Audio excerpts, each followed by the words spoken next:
બિહારમાં કોંગ્રેસના કાર્યક્રમમાં દરમિયાન પ્રધાનમંત્રી નરેન્દ્ર મોદીની માતા શ્રીમતી હીરાબેન મોદી માટે થયેલા અભદ્ર ટિપ્પણીઓને લઈને સમગ્ર દેશભરમાં ભારે નારાજગી અને રોષ ફેલાય છે. અપમાનજનક ઘટનાના પડઘાઓ ગુજરાત સહિત સમગ્ર દેશમાં સંભળાઈ રહ્યા છે. આ બાબતે ભારતીય જનતા પાર્ટીના સુરત મહાનગરપાલિકા મોરચા દ્વારા મોટા પાયે વિરોધ પ્રદર્શન કરવામાં આવ્યું.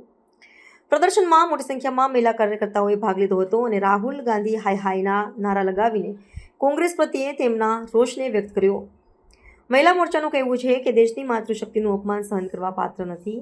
આ નિવેદન બાદ સુરત મહાનગરપાલિકા મોરચાની મહામંત્રી જાગૃતિબેન તથા સુરત મહાનગરપાલિકાની શાસક પક્ષના નેતા શશીબેન ત્રિપાઠી સમક્ષ રજૂ કરવામાં આવ્યું. મહિલા મોરચાના પ્રતિનિધિઓએ આજે કલેક્ટર કચેરી પહોંચીને આ બાબતે એક આવેદનપત્ર પણ સોંપ્યું છે.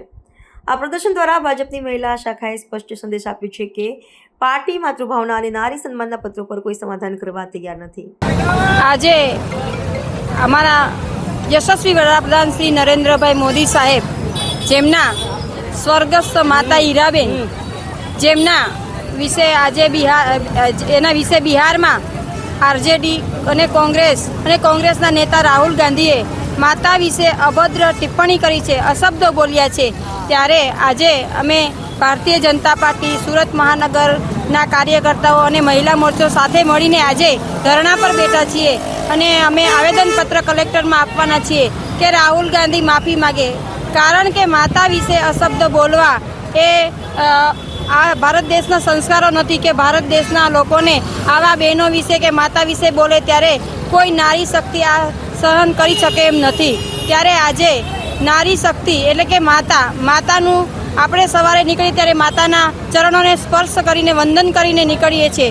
ત્યારે આજે આપણા હીરાબા વિશે કોઈ પણ અશબ્દ બોલી જાય તે અમારી નારી શક્તિ કે હિન્દુસ્તાની કોઈ પણ બેન દીકરીઓ કે ભાઈઓ આ સહન નહીં કરે અને સખત વિરોધ કરીએ છીએ કે રાહુલ ગાંધી માતા વિશે આવા શબ્દો બોલે. એવા બોલવા જ નહીં જોઈએ. એમને પણ માતા છે, આજે તમારે પણ માતા છે, મારે પણ માતા છે કે દેશની કોઈ પણ માતા દીકરીઓને આવા શબ્દો નહીં બોલવા જોઈએ. કારણ કે અંબા, જગદંબા અને ભારત માતા અમારી દેશની માતા છે, તો હીરાબા પણ અમારી માતા છે. તો બહેનો વિશે આવા અશબ્દો બોલે એ અમે સખત વિરોધ કરીએ છીએ અને વખોડીએ છીએ કે આજે આ રાહુલ ગાંધીએ માફી માગે.